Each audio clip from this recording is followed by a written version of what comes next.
Voilà, mesdames et messieurs, bonjour. Vous êtes sur Canal Ivoire pour suivre la 33e édition de la tribune du PPACI animée par le docteur Justin Koné-Katina. Aujourd'hui, au menu de cet entretien avec la presse, le docteur a présenté le vœu de Nouvel An à tous les journalistes qui étaient là et aussi à certains membres du parti qui ont pu prendre part à cette conférence de presse. Il a été question notamment dans cet entretien avec les professionnels des médias de la gouvernance politique du RHDP au pouvoir, le braquage de la Versus Bank, la destruction d'une entreprise appartenant à un membre proche du PPACI, et puis le fameux rapport de l'ONU qui a fait couler beaucoup d'encre et de salive ces derniers temps entre le PPACI et le gouvernement.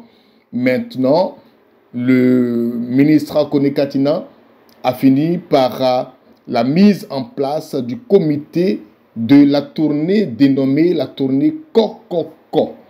Alors, c'est ce que vous allez voir tout à l'heure sur Canal Ivoire, amis internautes. Merci d'être avec nous, merci de nous suivre. Pour tous ceux qui veulent poser une question au docteur Koné-Katina et être sûr d'être répondu, nous avons mis un lien, askme.com. Vous entrez sur ce lien et vous posez votre question. Nous ferons l'effort de remonter cette question pour que le docteur puisse vous donner la réponse qui convient. Merci de rester avec nous et que Dieu vous bénisse. Ne manquez pas de liker, de laisser vos avis, mais surtout partagez massivement cette vidéo pour que tout le monde puisse la voir. Dubaï Expo d'Afrique, deuxième édition.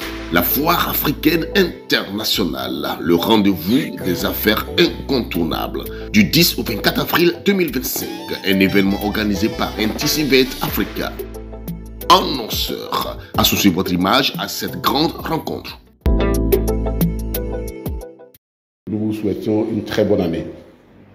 À vos organes, à votre famille, et surtout une année de paix pour la Côte d'Ivoire. Une année de paix pour chacun de nous, pour que nous puissions construire ce pays-là dans la logique de la paix, telle que nous l'avions toujours prônée, et qui malheureusement, depuis 2011, aujourd'hui, cette paix est chaque jour compromise. Et à la veille d'une nouvelle année, ou du moins à l'entame d'une telle nouvelle année, il est bon que nous puissions effectivement souhaiter à notre pays la paix. Tout à l'heure, le maître de cérémonie, mon ami Edouard, a donné l'ordre du jour. Nous allons aborder des questions. Et ce sont des questions très importantes. C'est pourquoi j'ai fait exprès pour vous envoyer ce document-là.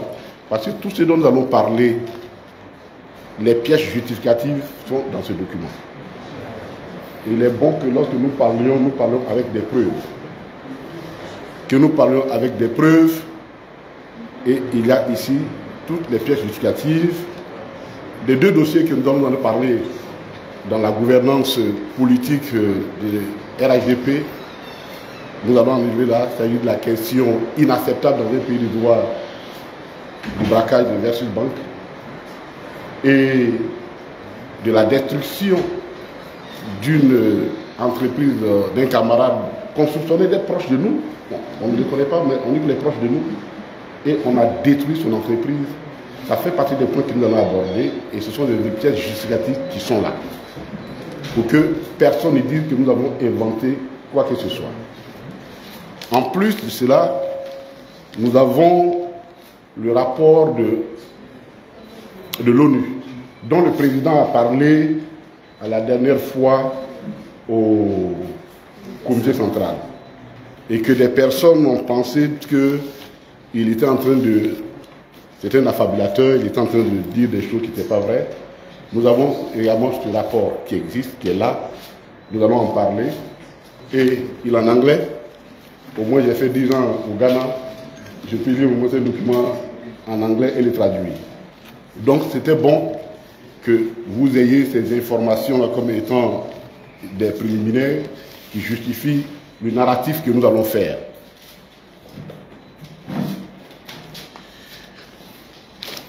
Donc, avant d'aborder l'ordre du jour, nous voulons donner une information.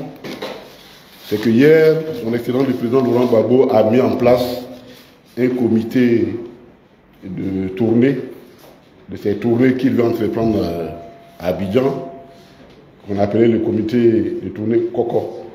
Vous savez, le Coco chez nous, ce que ça veut dire. Lorsque nous tombons séduits par une jeune fille, avant d'aller plus loin dans le mariage, nous allions faire le Coco. Le Coco. Ah, vous faites 3 fois. Nous, chez nous, c'est 2 fois. Donc 3 fois, là, c'est quand vous êtes en train de forcer. Le Coco. Et le président a décidé d'aller faire un Coco aux populations d'Abidjan. C'est très symbolique. C'est la preuve qu'il aime la Côte d'Ivoire. Il veut passer encore de nouvelles chantailles avec la Côte d'Ivoire, avec son peuple. Il veut une nouvelle liaison intime avec son peuple. Et pour respecter la tradition, il va le faire le Coco afin que les gens acceptent de lui donner leur cœur, afin qu'ils puissent, comme il avait promis, il a toujours promis, leur redonner le pouvoir lorsque il aura conquis ce pouvoir, par la grâce du peuple ivoirien. Et ce comité est dirigé par son directeur de cabinet, l'ambassadeur Emmanuel Aka. Il était bon qu'on donne cette information. Je vous dis que le président Laurent Gbagbo va entreprendre une tournée à Abidjan et dans ses entours les plus proches qu'on appelle la ceinture d'Abidjan.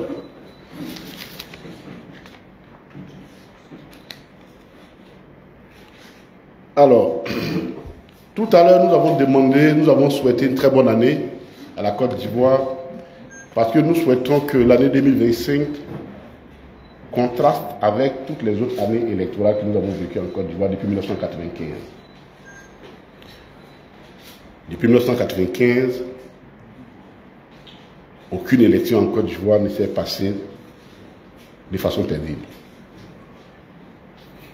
Notre souhait au PPACI, c'est de faire en sorte que l'année 2025 casse cette, on pourrait appeler malédiction, qui plane sur la Côte d'Ivoire. Nous voulons être les leaders de l'Afrique de l'Ouest. C'est une ambition légitime. Et il faut que cette ambition, ou du moins ce leadership, soit entier. Il ne faut pas le voir seulement en termes économiques, en termes de population ou en termes d'infrastructure. Il faut l'analyser dans son ensemble. Or, sur ce point, en ce qui concerne l'aspect démocratique, le Ghana et le Sénégal nous devancent de très loin. Il faut qu'en 2025, on les rattrape par une élection paisible, inclusive et qui écarte l'arbitraire. Et cela suppose que toutes les parties prenantes, notamment l'appareil judiciaire, puissent jouer son rôle, le rôle de l'arbitre neutre et non le rôle de l'arbitre partisan, comme c'était le cas au Sénégal. Tout à l'heure, dans le rapport de l'ONU, nous allons revenir là-dessus. Ça, c'était le premier vœu pour la Côte d'Ivoire. Et pour cela, il y a des questions qui sont pour le PPACI non négociables. Elles sont non négociables. Il s'agit de la question de la candidature de notre candidat que nous avons souverainement choisi. Et cette question, le gouvernement ne peut pas continuer de diluer, du moins de jouer avec, d'essayer de la contourner elle est au centre du débat politique aujourd'hui et c'est une question hautement conflictuelle. Il ne faut pas avoir peur de dire les mots. Elle est hautement conflictuelle pour la Côte d'Ivoire. Et donc, si nous voulons effectivement que les vœux que nous formulons pour 2025 prospèrent et que ce soit des vrais vœux, il faut que tout ce qui est conflictuel soit élagué. Et cette question-là, elle est hautement conflictuelle. On doit l'élaguer. On doit absolument l'élaguer avant la fin de ce trimestre pour que les Ivoiriens respirent profondément et commencent à regarder avec beaucoup d'espérance. Dire, on peut faire des efforts en Côte d'Ivoire. Nous sommes capables de remonter toutes nos difficultés et les Ivoiriens sont en train de nous donner une leçon. Nous y croyons et nous travaillons à ça et nous allons travailler sans cesse à cela. C'est pourquoi nous avons tout à l'heure salué le travail, la mobilisation des femmes, la dernière fois à Trècheville. C'est à dessein que nous avons commencé par là, parce que cette mobilisation donne clairement la température de la Côte d'Ivoire sur la question de la candidature du président Laurent Gbagbo. Des femmes se sont mobilisées de tous les coins de la Côte d'Ivoire. Même il y en a qui ont dormi au palais de la culture. Personne ne peut remettre en cause la mobilisation qui a été faite. On ne peut pas dire qu'on peut ignorer une telle mobilisation. Cette mobilisation témoigne de ce que c'est une question qui est d'intérêt national. Et un gouvernement respectueux, responsable, c'est de trancher les questions d'intérêt national. Surtout quand ces questions sont de nature à perturber la paix sociale. C'est en cela où peut-être c'est le gouvernement ivoirien seul qui ne s'inquiète pas. Mais l'ONU s'inquiète pour nous. L'ONU s'inquiète. Et c'est pour ça que,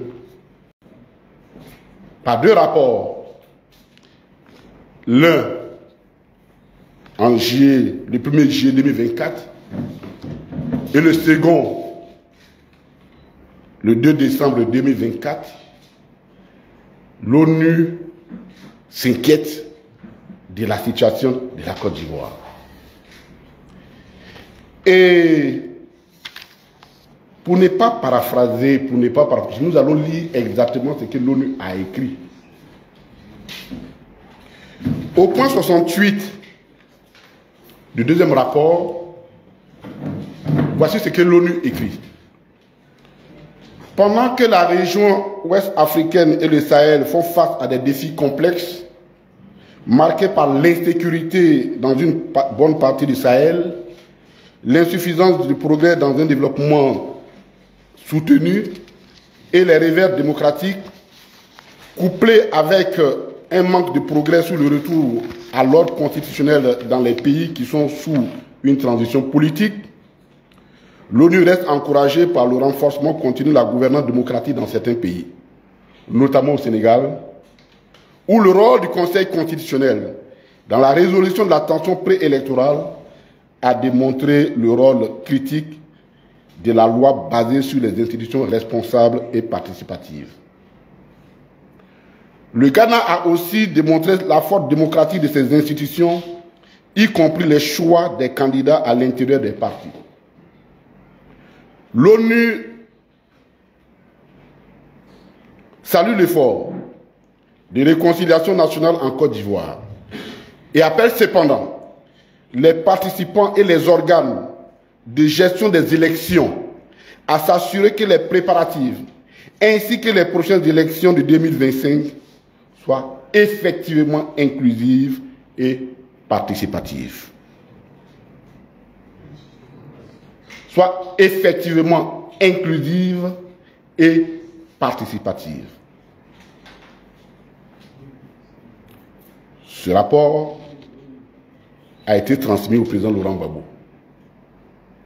Le gouvernement ne peut pas dire qu'il n'a pas reçu ce rapport. Mais si l'ONU En tout cas, si le gouvernement, l'ONU a trouvé juste que ce rapport lui soit porté au président Laurent Gbagbo, en diplomatie, tout ne se dit pas, même les actes, parfois. C'est parce que la notion inclusive et participative renvoie effectivement à sa situation. C'est pourquoi quand le président a dit la dernière fois que l'ONU a saisi les autorités, c'est de ce rapport-là dont il parlait. Il ne faisait pas de l'affabulation, c'est écrit noir sur blanc. On ne me l'a pas envoyé à moi, on ne l'a pas envoyé à Dano Djedje, ben, on l'a envoyé, le président Laurent Gbagbo a reçu une copie. Ça veut tout dire. Ça veut tout dire. Et le gouvernement ne peut pas dire qu'il n'a pas reçu ce communiqué. Ce n'est pas possible. S'il dit qu'il n'a pas reçu, on va lui donner une autre copie. Ce n'est pas grave. Donc, voici des faits qui c'était important que nous, les religions, avant d'aller plus loin dans notre débat. C'est des préliminaires importants. L'ONU s'inquiète. Mais quand on a dit ça, quand on a dit, le PPAC n'attend pas que l'ONU vienne mener la bataille pour nous. Ce message justifie tout simplement que notre combat est juste et que nous devons le mener jusqu'à son terme. Nous, de toute façon, nous, on n'a jamais compté sur l'extérieur pour faire prospérer notre bataille. Le président Laurent Gbagbo nous a toujours dit, battez-vous comme des orphelins. Donc, quand nous disons ça, nous ne disons pas que nous attendons que l'ONU vienne régler nos problèmes. L'ONU a attiré l'attention du gouvernement et donc nous justifie, donne encore une base plus forte à la justesse de notre combat. Et ça doit redoubler nos efforts et mener ce combat-là. C'est notre combat. Ce n'est pas le combat de l'ONU.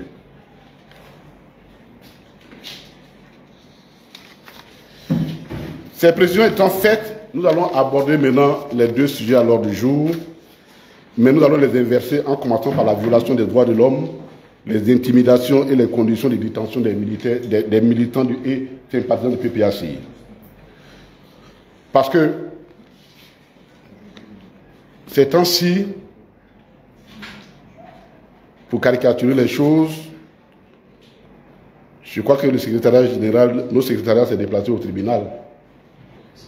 Parce que chaque mercredi, nous sommes convoqués à un secrétariat général au tribunal. Puis c'est là-bas se siègent aujourd'hui les membres influents de notre parti, certains membres influents de notre parti. La dernière fois, c'était hier. Le PEC, le secrétaire général, moi-même, tous les cadres, on était là-bas. Parce qu'il y avait Picasse qui était en procès.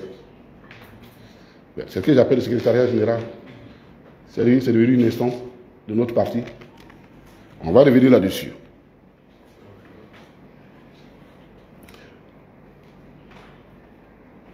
La violation des droits de l'homme et les intimidations des pro-Gbagbo. Depuis 2011, la gouvernante du RHDP est restée constante sur cette question.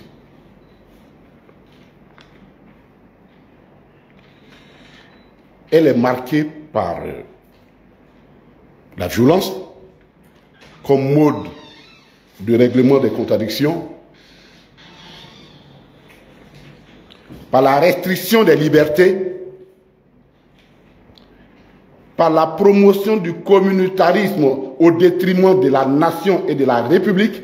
Je répète ça, la promotion du communautarisme au détriment de la nation et de la République, et la corruption endémique. Le 21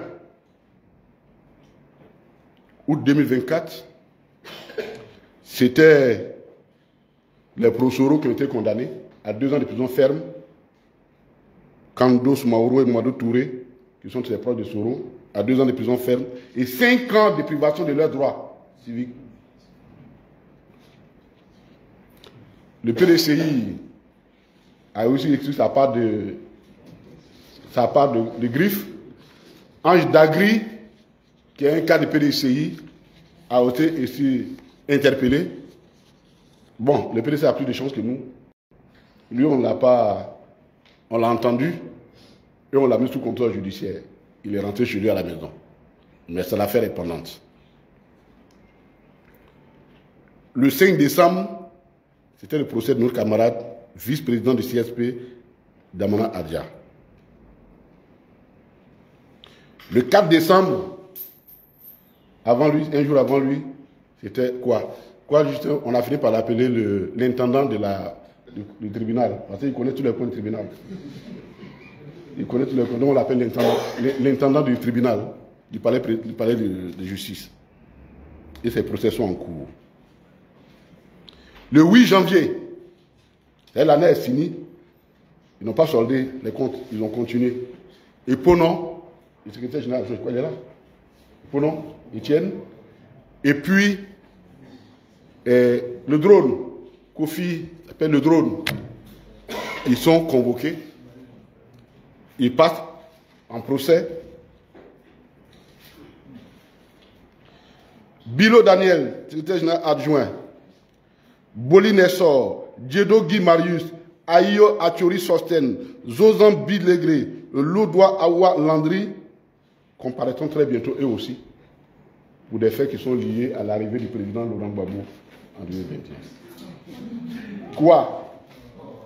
C'est depuis 2020, c'est-à-dire la fameuse affaire, troisième mandat conflictuel. C'est pourquoi on juge quoi? Ceux que j'ai cités là, ceux-là c'est par rapport à l'arrivée du président Laurent Gbagbo, le 17 juin 2021. Qu'on les convoque maintenant, ceux que j'ai cités.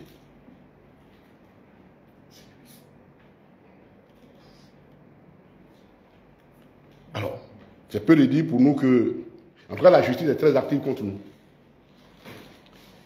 Et je voulais dire ceci, j'aime bien cette expression, l'homonymie des acronymes de la maison PPA, de la maison d'arrêt et notre nom, cette homonymie est en train de devenir c'est des synonymes.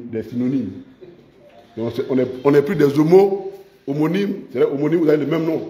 Mais là c'est synonyme, c'est-à-dire que PPACI et PPA c'est la même chose.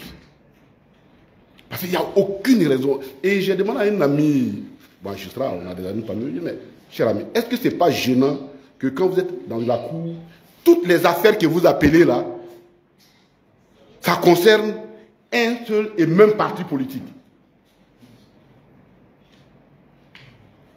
Il a dit, frère, buvons notre whisky et puis on va oublier les restes là.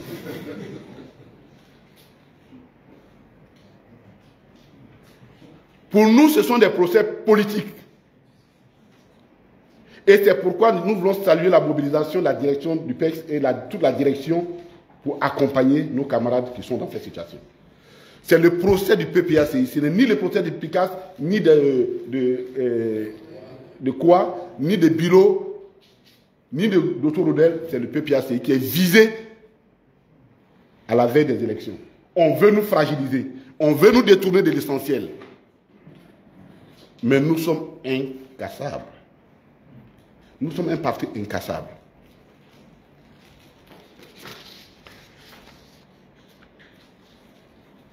Je ne parle même pas de la société civile. Comme je l'ai dit, il y a 21 de leurs gars qui sont en prison, condamnés à 6 mois, parce qu'ils ont marché contre la vie chère. La question de la détention de nos militants. Dans la tournée qu'a effectuée l'épouse du président Laurent Gbagbo pour remercier, sur demande de son époux, pour remercier la population, les femmes surtout et les jeunes, qui sont restés constants et qui ont prié, qui sont restés aller témoigner l'expression de reconnaissance du président. Lors de sa dernière rencontre avec les jeunes, elle a fait une révélation glaciale sur les conditions de détention de son époux à Korogo.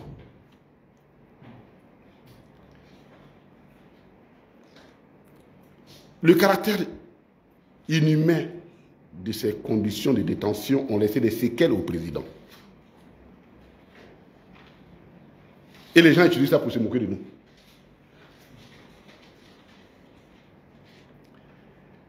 Et cette révélation glaciale des conditions de détention du président Laurent Gbagbo, qui était connu de l'ONU et des autres Français qui l'avaient arrêté, ça il faut le dire.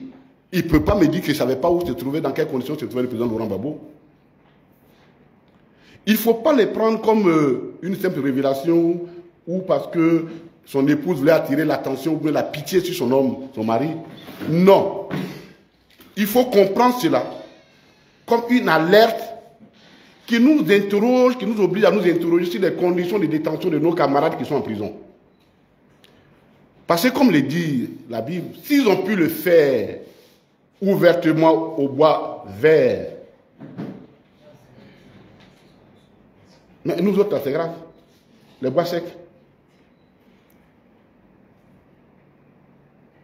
C'est pourquoi quand il est venu, instruit de sa propre expérience, il a demandé à aller rendre visite aux prisonniers. Et le gouvernement a refusé. Et le gouvernement a refusé. Je rappelle que Gala a été interpellé et détenu sur la base d'une publication que le gouvernement juge diffamatoire sur les conditions de détention des jeunes qui ont été arrêtés pendant la marche de la vie chère. Ok. Donc, pour qu'on finisse, pour nous rassurer, la direction du parti a demandé à nos avocats de requérir un droit de visite de la direction pour aller nous-mêmes aller constater les conditions de détention de nos camarades. Voilà le sens de la révélation qui a été faite par l'épouse du président. Mme Gbagbo Nadi. C'était ça. Puisque lui-même, notre chef, les conditions dans lesquelles il a été retraité, il y a même des rumeurs qui ont couru sur les conditions. Bon, on n'était pas là-bas, mais les gens, il y a certaines rumeurs qui attachent le décès de Mangaé, la mort de Mangaé, que serait dû aux conditions de détention, d'arrestation, de détention qu'il n'a pas supporté. Il en est mort dès qu'il est sorti. Donc, il y a beaucoup donc, de présomptions. Nous sommes en droit de nous inquiéter sur le sort de nos camarades. C'est pourquoi, ici, la direction du parti a demandé que nous allions, le gouvernement donne une réponse pour que nous allions visiter nos camarades, y compris CK Anselme, qui fait partie des derniers officiers qui restent encore en prison depuis 2011.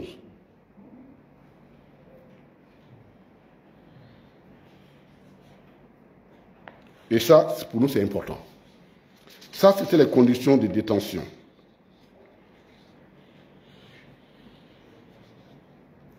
Maintenant, nous revenons sur la gouvernance du RHDP, le bilan.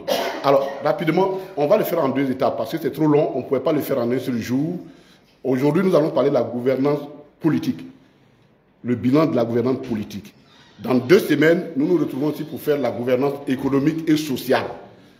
Parce que c'est des questions qui sont très importantes. Parce que nous avons écouté le discours du président. Je vais vous donner un exemple, ne serait-ce que pour la gouvernance économique. Le président dit, on a fait 2 millions de tonnes de riz. C'est ce qu'il a dit dans son discours. Ok.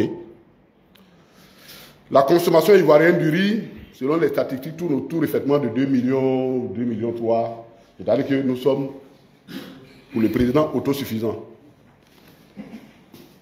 Mais dans 2 semaines, nous allons lui démontrer que ce n'est pas possible, puisque la Côte d'Ivoire est la première importatrice de riz en Afrique. Si on s'autosuffit, comment on peut être premier importateur de riz en Afrique? On va revenir là-dessus la prochaine fois. Pour vous dire, il y a tellement d'incohérences que lorsqu'il parle, ce qu'il nous reste, c'est de faire attention et après aller s'asseoir pour faire des recherches et les incohérences sautent d'elles-mêmes et deviennent visibles d'elles-mêmes. Mais pour le moment, nous allons parler de la gouvernance à la fois au niveau national et au niveau international. Le président a fait son bilan. Nous sommes un parti d'opposition. Nous faisons aussi notre bilan. Le bilan. Politique interne. Premier point, la promotion du communautarisme au détriment de la République. Ça, nous insistons sur ça. Le communautarisme se définit comme la tendance à faire prévaloir des spécificités d'une communauté, des communautés ethniques, religieuses, culturelles, sociales au sein d'un ensemble plus vaste. C'est comme ça que le petit Robert définit le communautarisme.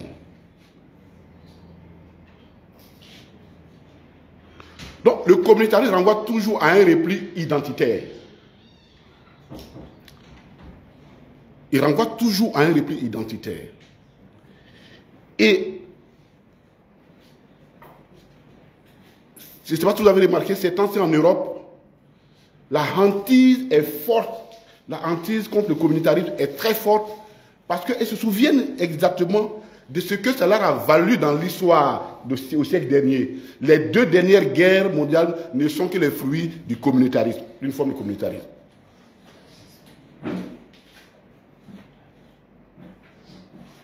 Le nazisme hitlérien et le fascisme mussolinien sont des variantes du communautarisme. C'est pourquoi les gens prennent beaucoup de mesures. Pas plus tard que 2 ou 3 mois, la France a pris une loi qu'ils appellent la loi contre les séparatismes. C'est en fait ce que nous on appelle le communautarisme et ils appellent le séparatisme.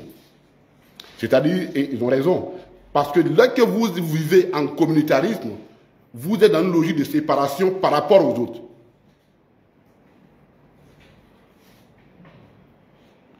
Or, le communautarisme, c'est l'idéologie dominante du RHDP. C'est l'idéologie du RHDP. Et plus nous avançons vers les élections, les discours et les actes prouvent de façon surabondante ce regain de communautarisme. Et nous allons vous donner des exemples.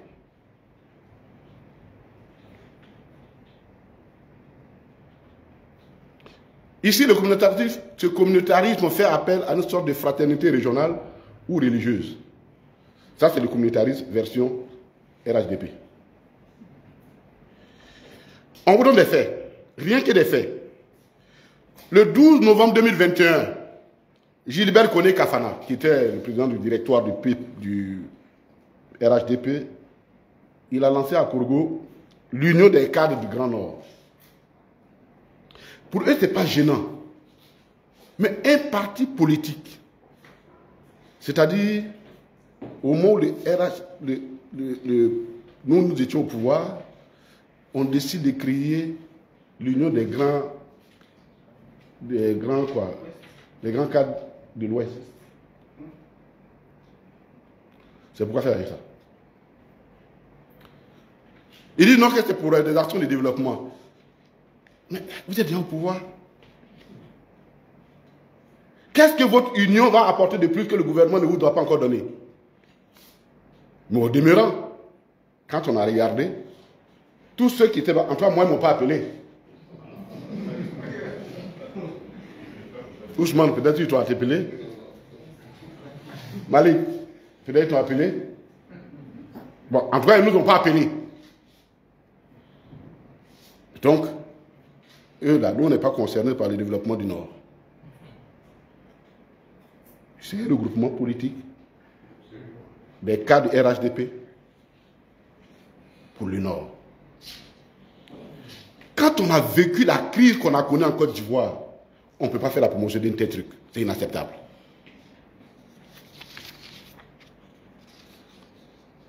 Tout près de nous, le 20 décembre 2024, c'est le président de l'Assemblée nationale de Côte d'Ivoire qui s'en va dans une administration importante de la Côte d'Ivoire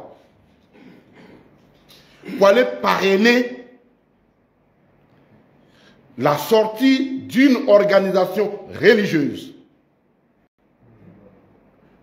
au sein des douanes, qu'ils appellent ça Komodo, il manquait plus qu'on appelle ça commandant,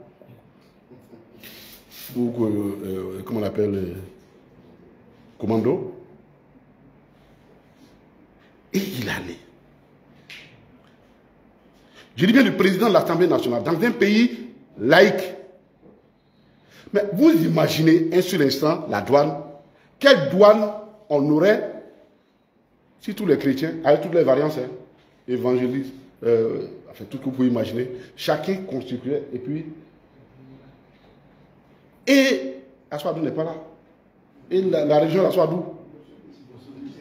Parce que lui, au moins, il a le courage de dire que lui, il a l'assume pour lui. Mais comment on peut accepter une telle situation? Et le président de l'Assemblée nationale a dû passer par toutes les formules pour essayer de couvrir. Mais c'est difficile de donner une forme carrée à un cercle. Ce n'est pas possible. La quadrature du cercle, la quadrature du cercle, ça ne marche pas. Ce n'est pas acceptable dans le pays. Et c'est passé. C'est passé. La question qu'on s'est posée, qu'est-ce que cette association apporterait de plus en termes de valeurs professionnelles et éthiques aux fonctionnaires de la douane que ni leurs pratiques personnelles, c'est-à-dire les fois qui vont à l'église ou à la mosquée personnelle, ni les lois de la République ne leur donnent pas quelque chose. C'est un démembrement du RHDP dans la logique du communautarisme.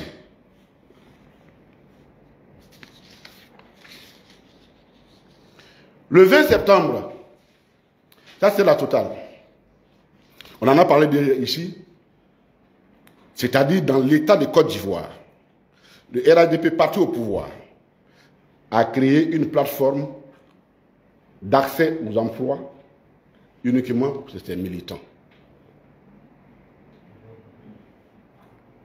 C'est-à-dire que le RHDP lui-même au pouvoir, il se fait concurrence, il crée une association qui fait une concurrence au gouvernement dans ses missions régaliennes. J'ai écouté avec amusement le jeune Fadiga, qui est promoteur, qui nous a dit que toute l'opposition ivoirienne manque de maturité. Enfin, il justifiait cela. J'ai dit, bon, vous savez,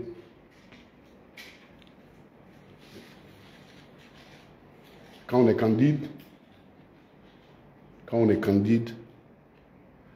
la difficulté pour le candide, c'est d'ignorer être candide et de juger les autres avec autant de facilité et légèreté.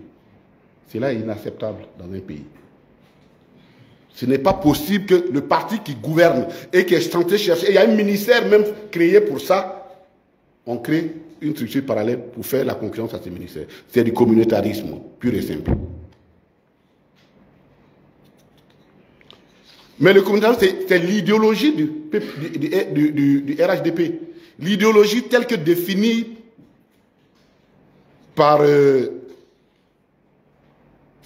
Bechler dans son livre, que vraiment je recommande de lire parce que parfois on se trompe de titre, qui est « Qu'est-ce que l'idéologie ?»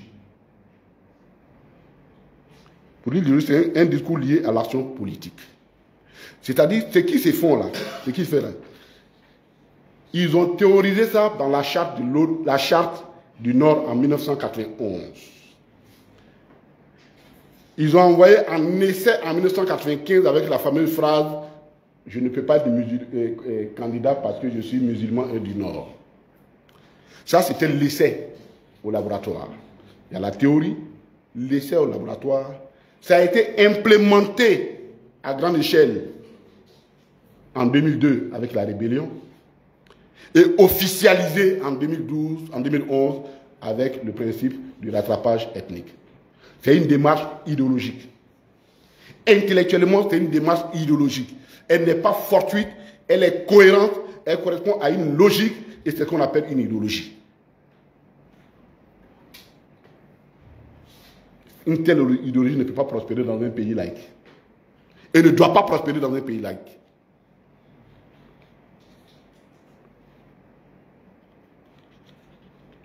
Et vous comprenez pourquoi le RHDP ne peut pas faire la réconciliation. Parce que réconcilier, c'est de mettre ensemble. Mais si tu es dans une logique séparatiste, communitariste, tu ne peux pas être communitariste et en même temps rassembleur. Donc il ne peut pas faire la réconciliation.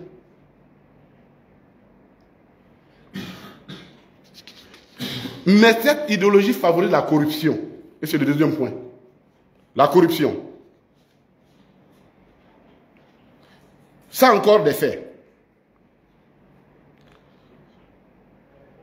En 2024, les records ont été battus. Le 25 octobre 2024, le groupe d'action financière, qui est un organisme, on en a déjà parlé, a rajouté la Côte d'Ivoire sur la liste et le Liban sur la liste grise. Sur sa liste grise. C'est-à-dire la liste des pays peut-être. C'est-à-dire où manifestement il y a des raisons de s'inquiéter sur le fruit, sur l'argent sale. Or, qui parle d'argent sale parle d'argent sorti des crimes et de la corruption. Étant entendu que la corruption, c'est un crime. Je rappelle, je me suis amusé à chercher le code civil pénal chinois, j'en avais entendu parler. Dans le code pénal chinois, la corruption des hauts cadres de l'administration est punie plus que le meurtre. Oui.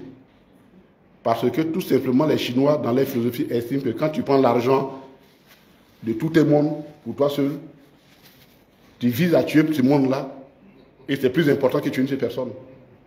Et là-bas, la sanction, c'est la pendaison haut et court. C'est le code pénal chinois. Je suis allé mener des recherches pour le découvrir. Et donc, la liste grise, qui veut dire que le pays a reculé. Le pays n'était pas sur la liste grise. En 2024, le pays a rejoint la liste grise. Ça veut dire que le pays a reculé, là où les pays comme le Sénégal en sont sortis. Nous avons rejoint le Bangladesh, l'Afghanistan, et puis tout ce que vous savez. Eux encore, on peut comprendre que la situation de leur pays est telle que, évidemment, lorsqu'il y a des troubles, l'économie tout-terraine prospère. Mais en Côte d'Ivoire, c'est la sanction de la gouvernance du RHDP.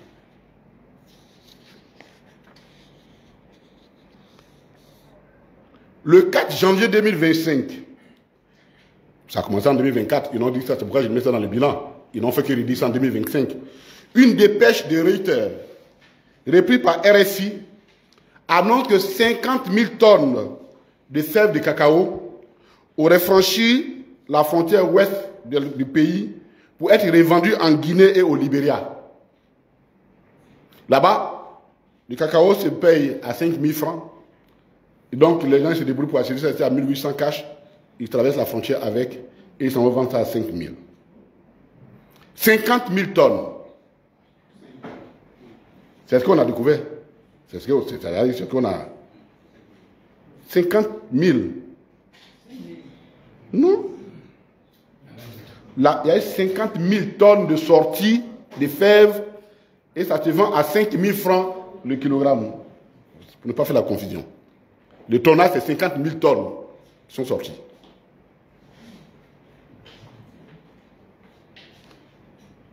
Comme toujours, le gouvernement attend quand c'est ça, maintenant ils sortent et ils ont pris maintenant une décision, une mesure militaire, une opération militaire qu'ils appellent le code Verrou 322 pour dire on va sécuriser la région et on a dégommé.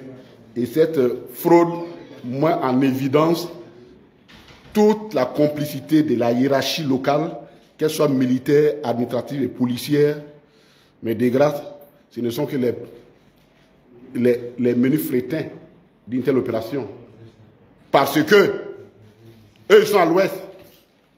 Mais comment se fait-il que RFI annonce encore que à Ferké,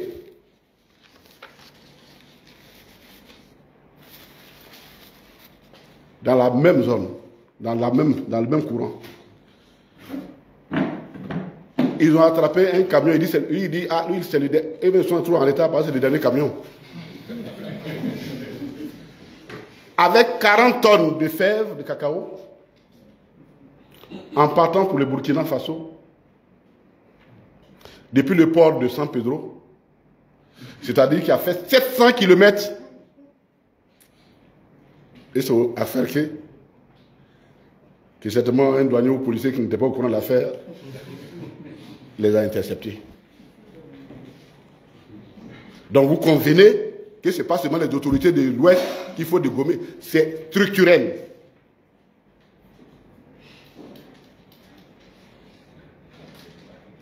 Mais une économie de contrebande ne peut prospérer que là où il y a la corruption. Ça, c'est la règle économique de tout le monde.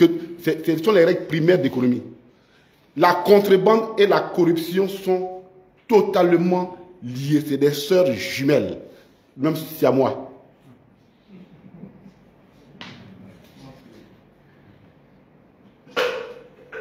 On peut même dire combien ça coûte les pertes de l'État avec un tel trafic. Autre information. Des informations de plusieurs sources et qui n'ont pas encore été démenties par le gouvernement font état de ce que 11 gendarmes, dont un officier supérieur, seraient en procès en catimini pour le vol de 200 kg de cocaïne d'un stock saisi et destiné à être détruit. Ça se circule, le gouvernement n'a pas démenti et on dit que le procès allait en catimini. Si ces informations se confirment, ça veut dire que ce procès en cachette témoigne de l'embarras du gouvernement dans cette situation. Parce que la justice se rend publique. C'est seulement les sorciers qui font les trucs en cachette. Mais pourquoi c'est embarrassant? Parce que la gendarmerie, parmi tous les corps, en tout cas armés, a toujours été présentée comme à une certaine dignité, qui a une certaine élite, un corps d'élite qui agit avec dignité et honneur. C'est ce qu'on reconnaît à la gendarmerie. Mais ça, c'était la gendarmerie avant le RHDP. Et c'est ça qui les embarrasse.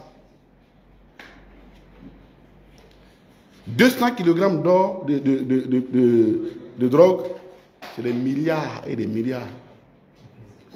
Il semble que c'est dans le partage là qu'un n'était pas content de sa part. Et il a balancé les autres. Si cela est vrai, le gouvernement doit les rendre à la Côte d'Ivoire. C'est quand même grave. Vous savez, j'ai écouté le procès des gens qu'on avait arrêtés dans le cadre de la drogue, l'opération drogue. Là. Et la tête de fille, quand on l'a introduit, il a dit, mais vous nous fatiguez pour rien. Avant, là, pour qu'un kilogramme de drogue arrive en Côte d'Ivoire, il fallait payer au moins 10 millions. Mais depuis là, on a réduit le coût. Chez nous, c'est Wendere. Ils ont soldé. C'est 5 millions maintenant. Depuis que le RHDP est là. Donc la Côte d'Ivoire est devenue le passage de la drogue.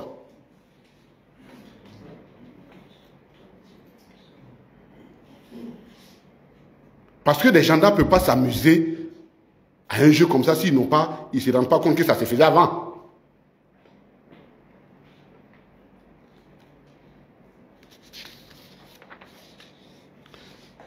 L'autre élément qui sent la corruption et le déni de droit est inacceptable, c'est le bradage, le braquage de Versus Bank. Ça, je vous envoie tous les dossiers ici. Hein. La presse, si vous voulez, on va vous les donner. Je ne vais même pas aller loin parce que Féro Daï, qui est votre confrère, a fait un article qui est tellement bon que le reprendre même, je risque de dénaturer les faits. Je crois que je dois l'avoir ici, le jeu de Féro Bailly. De quoi s'agit-il? C'est-à-dire, même dans le Far West, on ne fait pas ça. Avant, on ne faisait pas ça. Où un Django arrivait et puis rentre dans la vie, dit bon, moi je suis le chef et puis ta banque là, je la prends. Et puis il s'est assis là.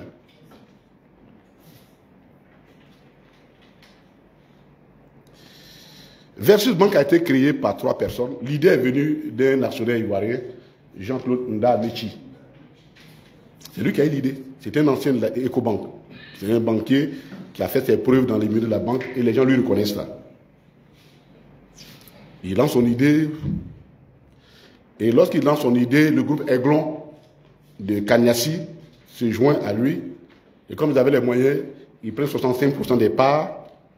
Jean-Claude Nda à 30%. Et 5% sont donnés à certains connaissent Boubacar. C'est Boubacar, je ne sais pas. Aboubacar. Aboubacar. Non, non, c'est pas notre frère. Lui, n'en a pas. Il est comme nous. Aboubacar. Malheureusement, comme toujours, les affaires de Kanyasi, là, ça va. C'est comme ça toujours. Ça n'a pas duré. L'actionnaire majoritaire a déclaré faillite. Et si l'actionnaire majoritaire déclare faillite, ça veut dire que la banque va avoir des problèmes.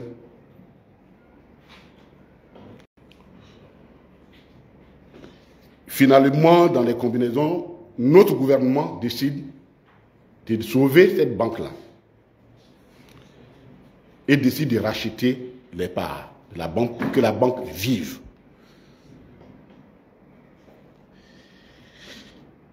Et il y a une convention qui est signée entre l'État et nous. L'État, notre État, le gouvernement et l'actionnaire majoritaire. Parce que Jean-Claude Nda, puisque les actions de Kanyasi avaient été reprises déjà par un groupe suisse.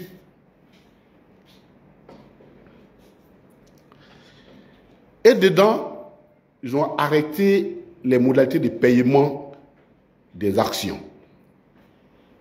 Ça fait 6 000 et quelques l'actions. On devait payer 900 et quelques millions à Nda, mais le gouvernement a négocié avec lui pour payer 535 millions en son temps. Et lui a dit, l'autre contrepartie, on te laisse continuer comme DG de la banque. C'était une décision du président Laurent Gbagbo. Quand il s'est informé, il a su que la banque était dirigée par un Ivoirien. Il a dit, il faut l'appeler, il laisse lui de sa banque. Parce qu'il y avait aussi des manœuvres bizarres pour racheter sa banque.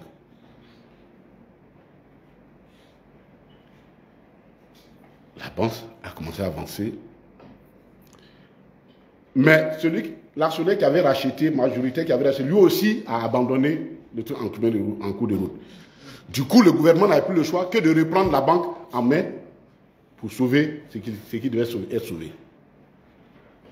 Mais dans la convention, il est clairement écrit à l'article 7 de la convention qu'en cas de non-paiement, à la date indiquée, la banque revient de plein droit, les parts reviennent de plein droit à Jean-Claude Nda. Les 30% reviennent de plein droit. La convention c'était en 2009. Mais comme c'était en cours d'année, on n'avait pas de budget. Parce que le budget, l'État, c'est le budget. C'était des fonds qui n'étaient pas budgétisés. Donc, on avait programmé faire le paiement en 2010. Nous tous, on est au courant de ce qui s'est passé dans ces pays-là. Donc, le paiement n'a pas eu lieu à la date indiquée. À partir de ce moment, la condition résolutoire de plein droit qui était inscrite s'applique automatiquement. Étant entendu qu'en droit ivoirien, comme partout, si on est encore dans un pays de droit, la convention, c'est la loi des partis. Donc c'est la loi qui pose l'État et Jean-Claude Nda.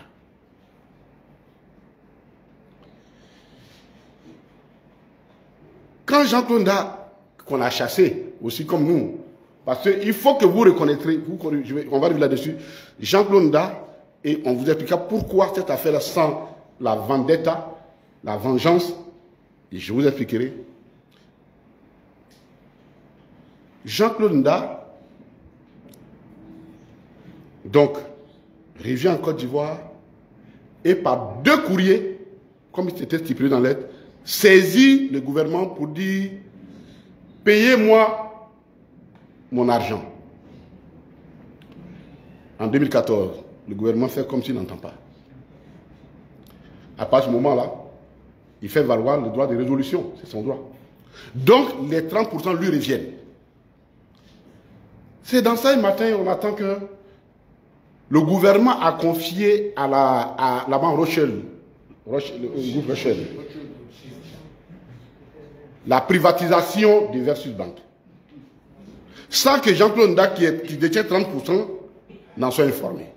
Il monte vers eux, Rothschild, pour dire, hey, vous voulez faire un truc, mais je suis propriétaire, je ne suis pas informé, voici. Rothschild a une réputation à défendre.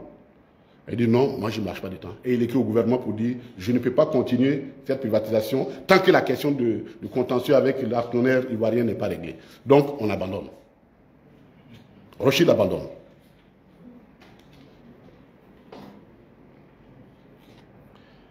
Le gouvernement, qui veut tout faire par un passage en force,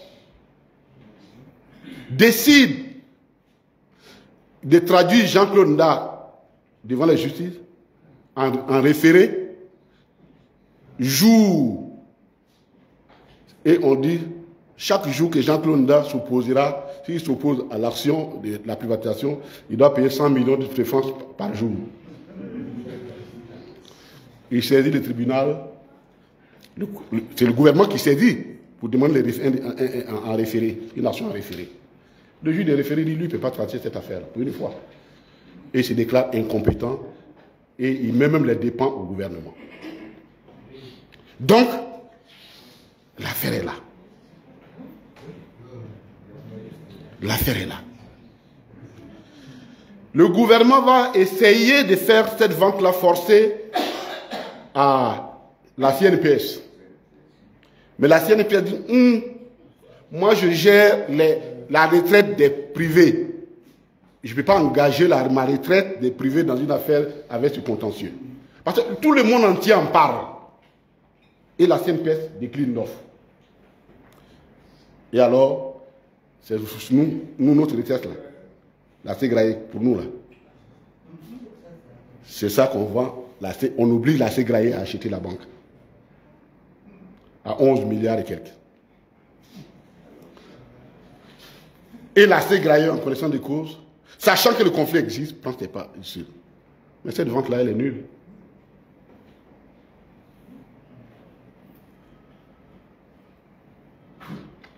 Mais mieux, le président du comité de privatisation qui suivait l'affaire quand il est venu, quand il s'informe de l'affaire, devant les médiateurs de la République, dit que Jean-Claude Nda a raison parce que ce qui se passe, c'est comme si on veut le spolier de ses droits et ce n'est pas acceptable. Christian Koufi, je sais plus, Christian Koufi, qui était le président du comité de privatisation. Quand il a fini ça, on l'a viré. On a mis un nouveau. Vous savez, j'ai offert dans les Far West là, c'est pas facile de faire des droits. Hein. Il y a une opération, les gars, ils avaient braqué une banque dans les Far West et puis le chef bandit a demandé de partager l'argent à quelqu'un. Lui, il était très bête, il a partagé l'argent en 3 parts égales. Le chef bandit l'a tué. Il a appelé un deuxième de partager. Il partage en 2, il donne une grande partie au chef bandit et puis le reste il partage entre les 2 autres qu'il il a tué. Le chef bandit l'a tué. Et le dernier qui a accompli la leçon, quand il a départagé, il a pris tout l'argent et il a donné. Il a donné au chef bandit. Alors le chef bandit qui rit et qui lui dit, mais qui t'a appris à faire un si beau partage?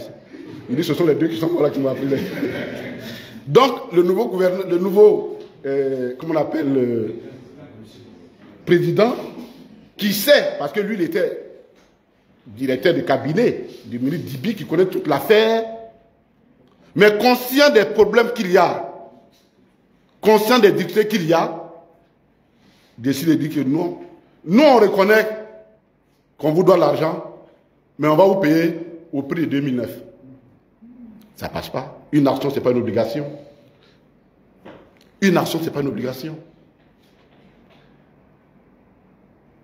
C'est dans ça qu'un matin, que notre frère, c'est mon grand frère, mais je sais s'il fait les choses qu'elles sont, Daouda Soukupafolo, voilà, elle le dit en nom, Soukupafolo. Un homme d'affaires prospère, habile. On apprend qu'il crée une holding le 18 décembre 2024 et le 19 décembre 2024, il achète la banque. Il n'y a même pas appel d'offres.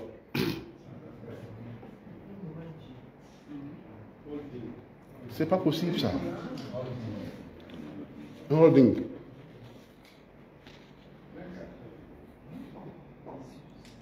Il achète ça à 8 milliards 500 millions. Les actions qui avaient été déjà vendues, c'est-à-dire les 52% de l'État qui restait, il les vend à 8 milliards, alors que la CNPS avait acheté 47% à 11 milliards.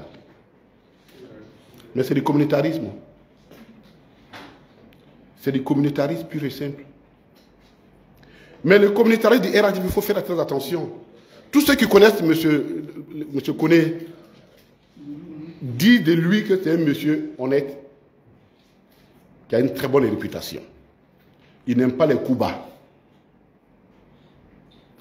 Pourquoi il s'est retrouvé dans ça? Ça, c'est le côté revers du communautarisme. Parce que voilà comment le communautarisme version RHDP fonctionne. Leur idéologie, c'est quoi? Écoutez, vous les gens de telle catégorie, au nord et autres, faites attention, hein. Si on perd le pouvoir, vous êtes mort. Donc, on essaie ça sous forme de chiffon qu'on fait tourner au visage des gens. Et pour mieux les tenir, on leur donne le pouvoir financier et autres. Finalement, ils finissent par se convaincre que malgré tout, il faut que nous acceptions de rester dans cette logique. Ça, c'est le côté pervers du communautarisme. Version RHDP. C'est rien d'autre qu'une autre forme de communautarisme. Nous avons essayé d'appeler M. Soupafolo pour lui dire, savoir s'il était informé de la clause. On ne l'a pas encore eu, je n'ai pas eu, mais on va continuer de lui parler. Parce que M. Jean-Claude que nous avons touché, il dit, je n'ai rien contre Soupafolo, c'est un Ivoirien qui fait ses affaires, mais il faut bien qu'on s'entende. Il faut bien qu'on trouve une solution. Je ne peux pas accepter que mes parts me soient dessaisies de cette façon. Donc nous, là, si le RHDP est incapable de créer les conditions d'affaires parce que nous rimons par la corruption, il faut que nous, le PPACI, nous encourageons les deux hommes d'affaires à se rencontrer pour régler ce problème parce que Jean-Claude n'a pas rester dans cette situation-là. Ça, c'est l'histoire de choses. Le deuxième fait rapide, c'est Bamba Daouda, Bamba Mamadou. Toi, tu es au courant de cette affaire? Bamba Amadou, non, Bamba. KN Distribution. KN Distribution. C'est un jeune homme d'affaires. Parce qu'on le soupçonne d'être proche de nous, parce que le communautarisme, il fonctionne aussi comme ça. Quand tu n'es pas... Si tu es censé être avec eux et que tu n'es pas avec eux, ils sont imputés avec nous. Hein. Alors nous, là, ils s'amusent pas avec nous. Hein. Parce que le communautarisme fonctionne de cette façon-là. Et lui, il était ce qu'on appelle dans le langage courant les dépôts de Brativoire. Dépositaire, c'est-à-dire qu'on vient déposer les boissons, il vend. Et il avait commencé à prospérer. Et il décide donc, lui, de créer sa propre marque en important des produits énergisants qui ne sont pas produits par Brativoire, pour dire les noms par quel nom. Et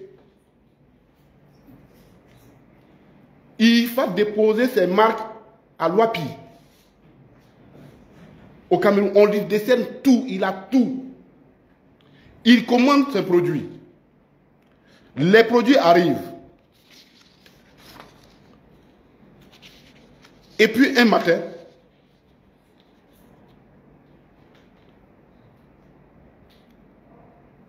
sans crier gare, une unité qu'on appelle une unité du ministère du Commerce arrive et ramasse vraiment sans mandat, rien du tout, tous les produits du jeune homme, en fait de la jeune entreprise, ici, aussi bien dans son dépôt que dans les points de vente que vous l'avez exposés. Mais vraiment une démarche illégale. Elle est illégale parce que nous sommes allés chercher les textes qui fondent l'unité, qu'il appelle l'unité de lutte contre la contrefaçon. l'unité nationale de lutte contre la contrefaçon, qui est attachée au ministère. On a lu tous les textes, le décret qui crée la loi, qui crée le décret, qui crée tout ça. Mais aucune disposition ne donne pouvoir à cette cellule-là de prendre, d'opérer telle qu'elle a été faite.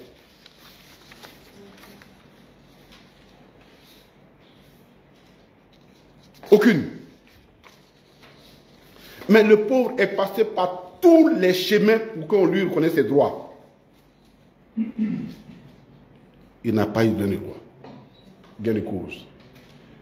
Parce que le pauvre le soupçonne tout simplement d'être proche de nous. Tout simplement, on le soupçonne d'être proche de nous.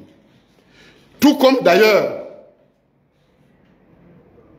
Amechi Nda est en train de payer son rôle déterminant qu'il a joué pendant la crise des banques. Parce qu'au moment où les RADP essayaient d'étouffer le peuple ivoirien, Jean-Claude Nda était de ceux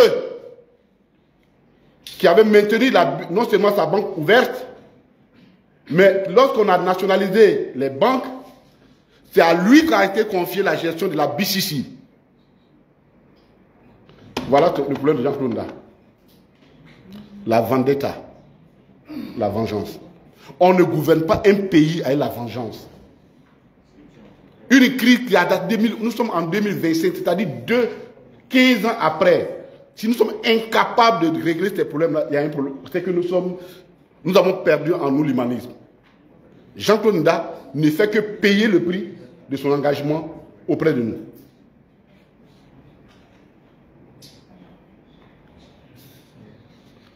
Et c'est la même chose. Et l'entreprise de Bamba a été fermée. 400 personnes ont été mises au chômage. Et le pauvre, il fait tout le tour du monde pour chercher une solution. Il est même allé jusqu'à la présidence. On a tous ses courriers, ses rencontres qu'il a eues. Impossible de régler son problème. L'entreprise est fermée. Il y a même une chaîne de télévision qui a fait un reportage sur ce cas-là.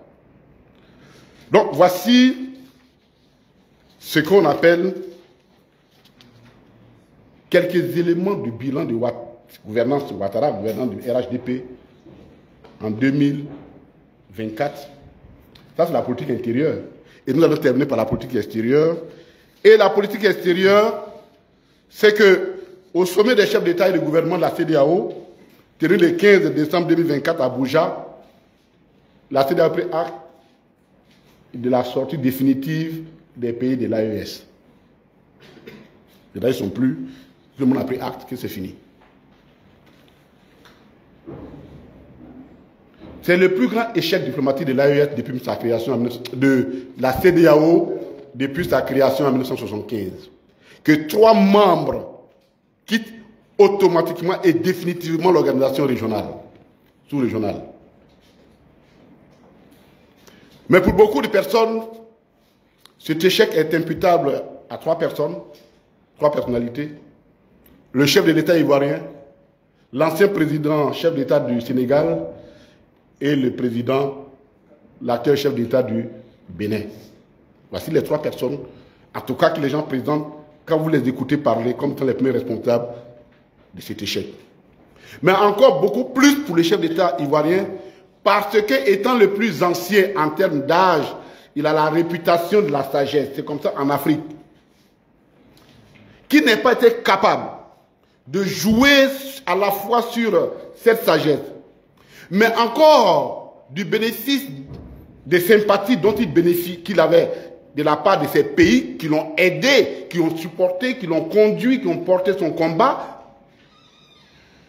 Les gens trouvent que c'était quand même, il n'a pas été à la hauteur des espérances qu'on avait placées en lui. Le fossé s'est agrandi. Et nous sommes arrivés à la séparation. C'est d'autant plus incompréhensible que finalement, dans cette affaire, si on demande qu'est-ce que la Côte d'Ivoire a gagné, elle n'a rien gagné, mais elle a perdu. Le port autonome d'Abidjan,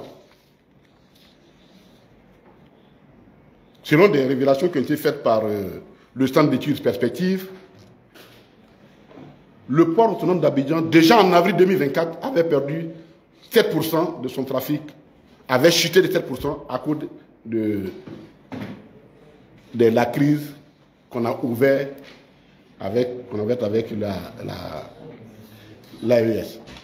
Pendant ce temps, des pays comme Lomé, le port de Lomé,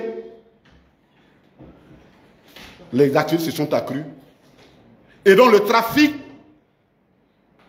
s'est détourné de la Côte d'Ivoire, de l'Interland s'est détourné de la Côte d'Ivoire et maintenant c'est avec le Togo.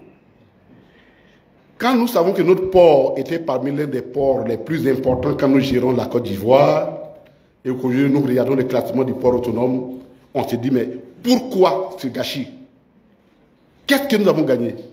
Surtout qu'en prévision du renforcement des flux avec les pays de l'Interland, le gouvernement avait en prévision le port sec qui était en train de travailler sur le port sec de Ferké. Bon, vous créez le port sec à Ferké. Ceux à qui vous voulez, qui viennent se ravitailler là-bas, vous faites parler avec eux. Mais votre port sec là, c'est pour cultiver du maïs ou quoi dedans? Et donc les travaux du port sec traînent parce que ça n'a plus d'objet. Donc on se pose la question, mais qu'est-ce que la Côte d'Ivoire a gagné dans cette bataille-là? Et du coup, finalement, on commence à donner raison à ceux qui pensent que la Côte d'Ivoire agit pour le compte d'une puissance étrangère. Parce que si vous n'avez rien gagné, on n'a rien gagné. Au contraire, on a perdu. Pourquoi nous avons agi comme ça?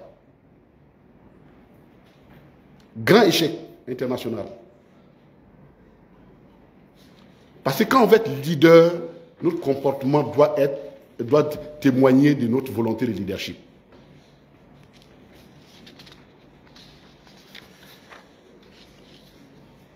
Et les journalistes, vous êtes compliqués d'être. Bon, d'accord, j'ai compris. Ça, c'est la question de l'AES. On va terminer ce dernier point sur l'histoire du 43e bilan. Le 43e bilan.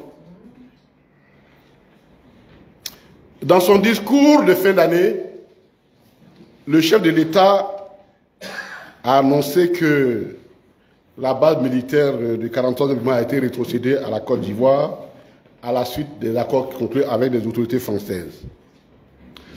Cette annonce, dans un autre contexte, aurait été sans objet, n'aurait pas entraîné beaucoup de confusion.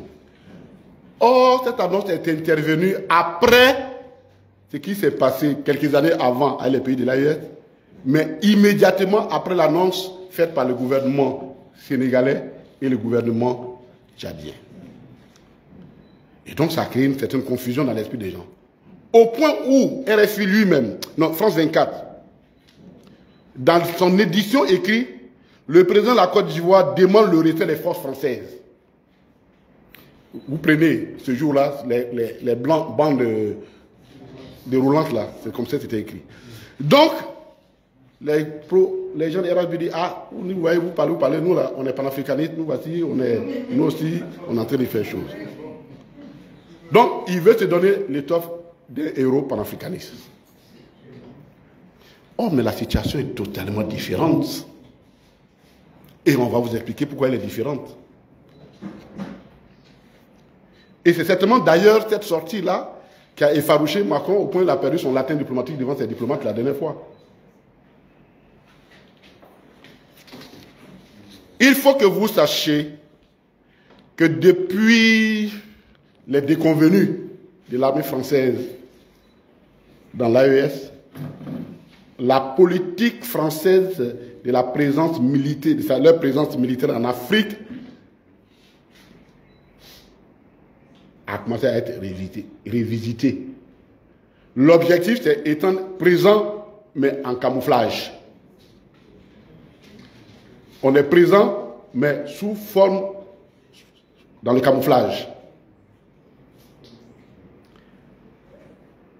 Et donc, parmi le camouflage, consistait à diminuer non seulement l'effectif de militaires en Côte d'Ivoire et au Sénégal, mais symboliquement, de garder les militaires français, mais dans un camp qui ne porterait plus leur nom.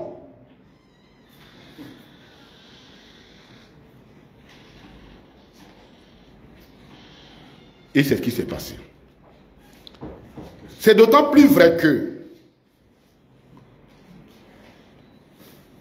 fort du soutien que leur a apporté l'armée française pour la conquête du pouvoir en 2011, l'État de Côte d'Ivoire et le gouvernement français ont signé un traité qui renforçait celui de 1961 en 2014, 2012. C'est quand ils ont chassé, ils ont traité un traité. Le traité a été signé le 26 janvier 2012. Il a été ratifié en France par le décret 2014-1764 du 31 décembre 2014. Le 21 décembre 2019, c'est-à-dire avant-hier, un protocole additionnel relatif aux installations mises à la disposition des forces françaises stationnées ou en transit sur le territoire de la République de Côte d'Ivoire a été signé entre les deux pays. Ce protocole a été ratifié le 29 janvier 2021, hier. Et que dit ce protocole? Article 3, relatif à l'escale aérienne à la mise à la disposition des forces françaises de l'escale aérienne à l'aéroport Félix Houphouët-Boigny. Et son alinéa indique ceci, et je le cite intégralement, afin de permettre de mettre en œuvre l'organisation d'escale aérienne prévue au point C du point 1 de l'article 4 du traité, c'est le traité dont je parle là, la partie ivoirienne met gracieusement à la disposition exclusive des forces françaises une parcelle pour l'implantation de l'escale aérienne pour une durée de 50 ans.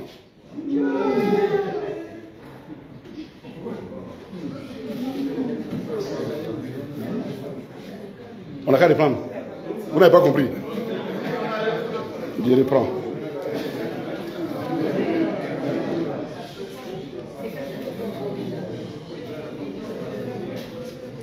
Le décret de ratification signé en France le 29 janvier 2021, j'ai dit bien hier, 21. Vous comprenez?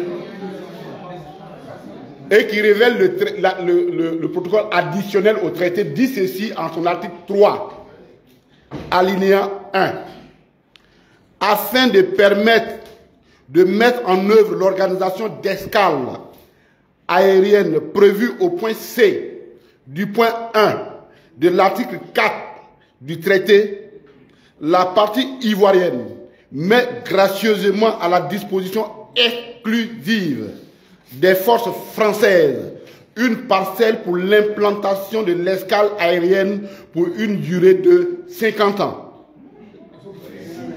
On a compris? Est-ce qu'on a compris ça? Donc, en 1921, donc hier, la France, en 2021, il y a dit 1921, non, 2021, pardon, la France et la Côte d'Ivoire ont renforcé la présence militaire française en Côte d'Ivoire. À ce jour, ce traité n'a jamais été résilié. Donc, dire que les forces françaises quittent la Côte d'Ivoire, c'est une contre-vérité. Parce qu'on va être poli, c'est une contre-vérité. C'est une omission grave. C'est une omission grave.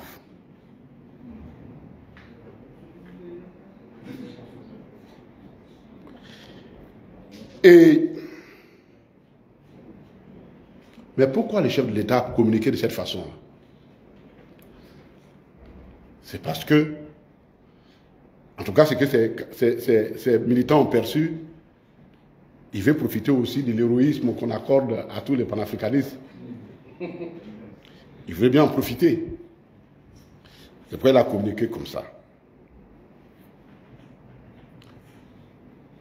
Mais ce faisant, il reconnaît implicitement que la présence de militaires de forces étrangères en Afrique est anachronique.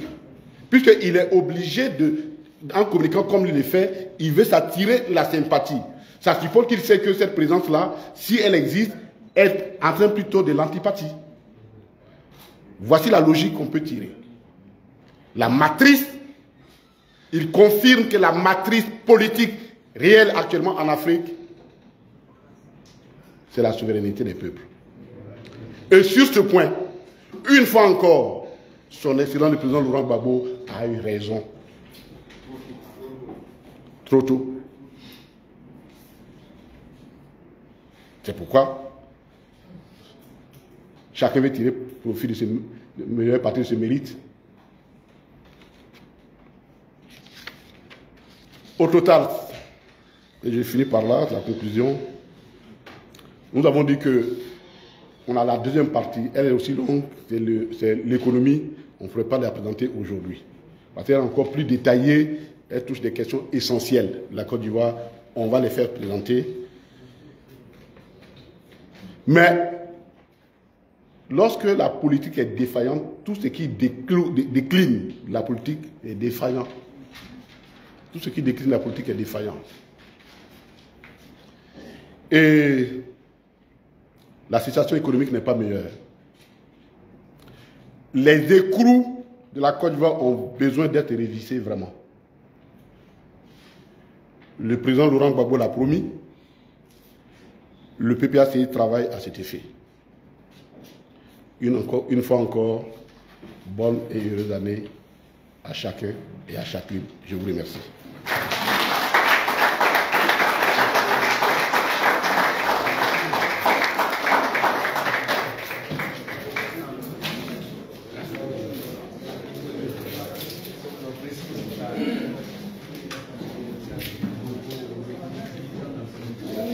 Amis de la presse, je pense que quand on finit d'entendre ce qu'on a entendu, on est suffisamment édifié. L'histoire n'a pas de repère. Du moins, l'histoire ne se répète pas, devrais-je dire, mais l'histoire a des repères. Et de ton côté, Katina a fait avec forte éloquence la démonstration d'affirmation qui vient de nous établir. Amis de la presse, je vous sais fouineur. Vous allez maintenant devoir poser les questions que vous jugez utiles afin qu'il approfondisse le propos. On vous donne le micro, vous présentez votre organe, vous vous présentez et ensuite le docteur Kodé Katina se fera fort de vous répondre. Le temps pour lui de prendre une bonne gorgée d'eau, prendre un peu de force.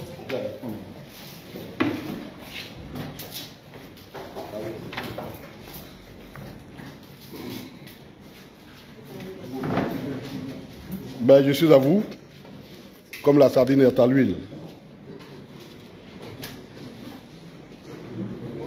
C'est bon, on vous écoute. On n'est pas pour les questions.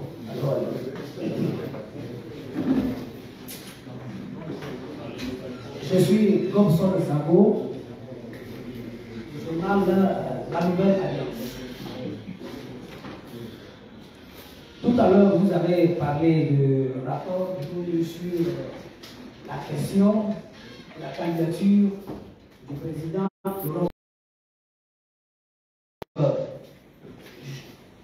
La dernière fois, j'ai vu la une d'un journal, par exemple, et puis j'ai vu des propos qui paraissent la une de ce journal que je ne vais pas citer, où Touré Mamadou a dit, c'était le 13 janvier passé hier, elle a dit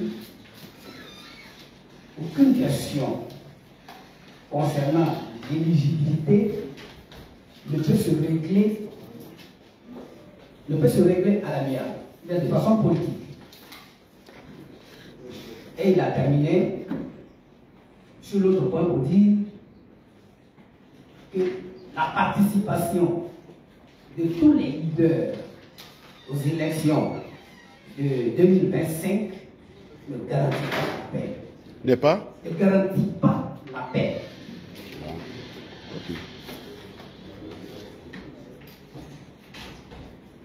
Monsieur le ministre, qu'avez-vous à dire?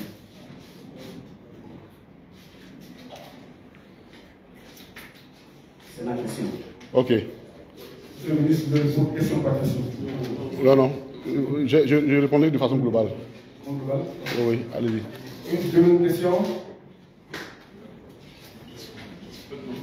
Ici. Là. Bonjour, monsieur le ministre. Carré Place de la LCI. Carré Place de la LCI.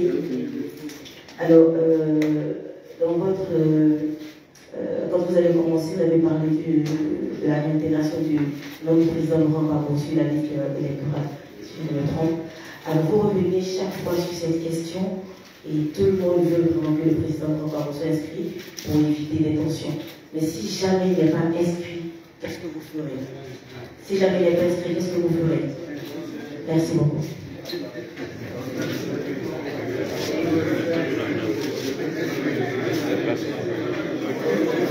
Une autre question? Vous pouvez poser une question, s'il vous plaît. Sylvain Legault, Pan-Africa Média. Ma question est relative au deuxième point sur les droits de l'homme. Hier, c'était le ministre Dosso qui avait été arrêté. Ensuite est venu Gala. Le PPACI n'a fait que dénoncer et décrier. C'est vrai, la dénonciation est une forme de démocratie, mais cela ne porte pas, ne semble pas porter. Avec les membres du PPACI qui sont arrêtés, on a l'impression qu'à la longue, on finira par vider le PPACI de sa substance. Vous ne faites rien. Est-ce qu'il y a quelque chose qui est prévu au-delà de la dénonciation? Voilà, c'est la question que je peux vous poser. Allons pour finir.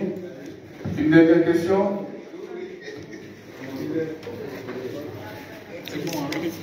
C'est bon? Alors, Théo Mandou aurait dit, comme je n'ai pas vu l'article, que la participation de tous les leaders politiques ne garantit pas la paix. Mais c'est très simple. Mais le président Ouattara n'a qu'à quitter. Il ne faut pas qu'il soit candidat. Parce que lui-même, sa candidature pose problème de légalité.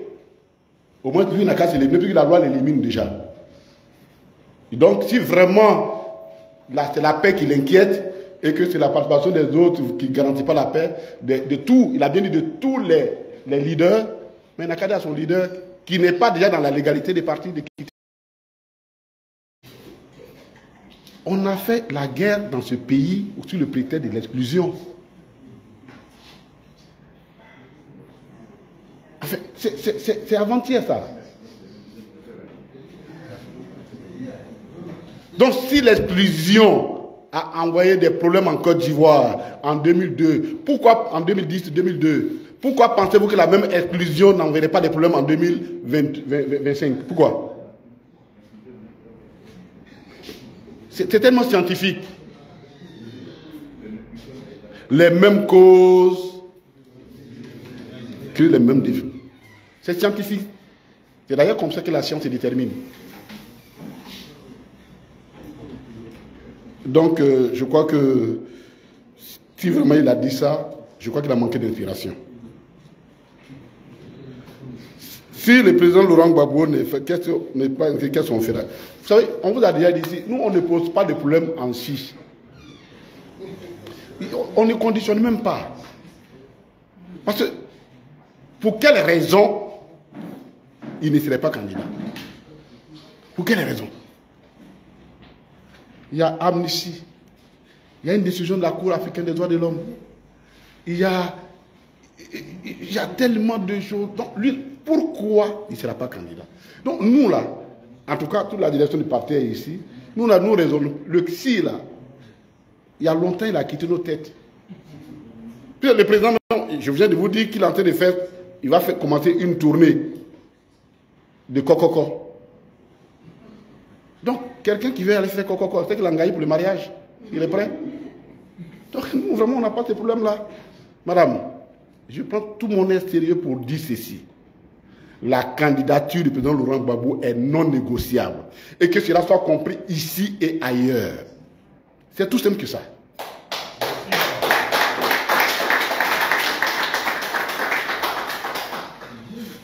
Le PPACI ne fait que dénoncer. Non. On a fini de parler. On a fini de dénoncer. On vous a dit qu'on commence des tournées, que le président de la République, notre président, notre candidat va sur le terrain. Donc, on continue notre mobilisation. Vous savez ce que je vais dire aux uns aux autres? Ce pays-là, il faut avoir beaucoup de sagesse pour être opposant.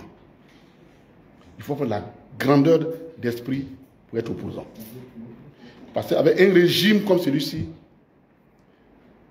si vous n'avez pas la grandeur d'esprit du président Laurent Gbagbo, le pays là, vous allez le déchirer en 1000 morceaux.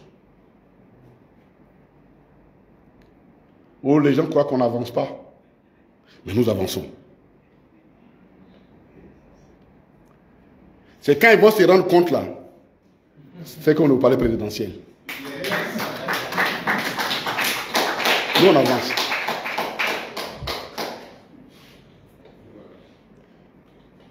Il n'y a pas de question. Ok. Camarade président exécutif, camarade secrétaire général, camarade membre du CSP, membre de la direction du parti, chers amis les journalistes, je voudrais encore vous dire merci. Merci pour ce premier numéro de l'année 2025. Et l'année 2025 sera une année très chargée. C'est une année électorale. Et le PPACI se donne les moyens de gagner les élections.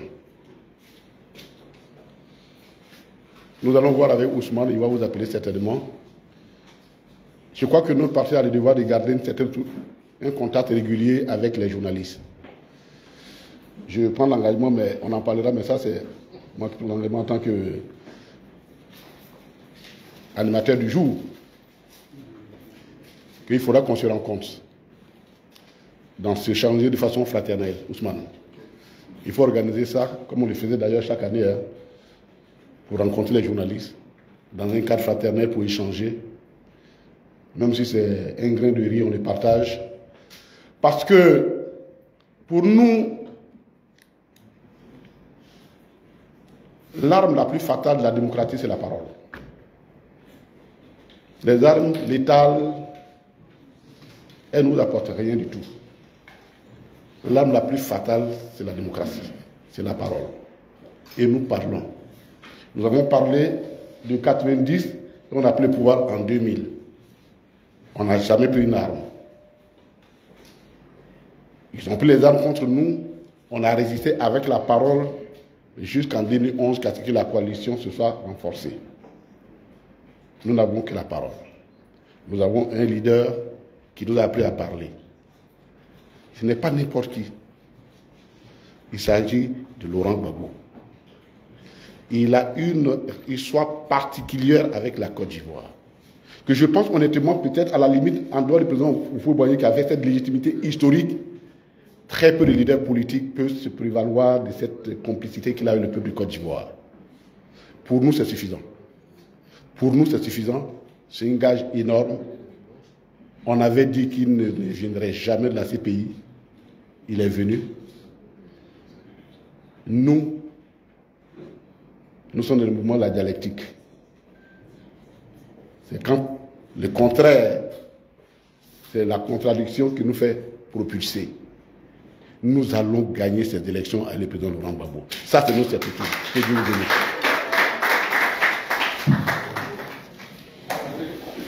Ainsi s'est exprimé le PPACI par le canal du docteur Justin Katina Koné, président du Conseil stratégique. Monsieur le docteur, pour y aller.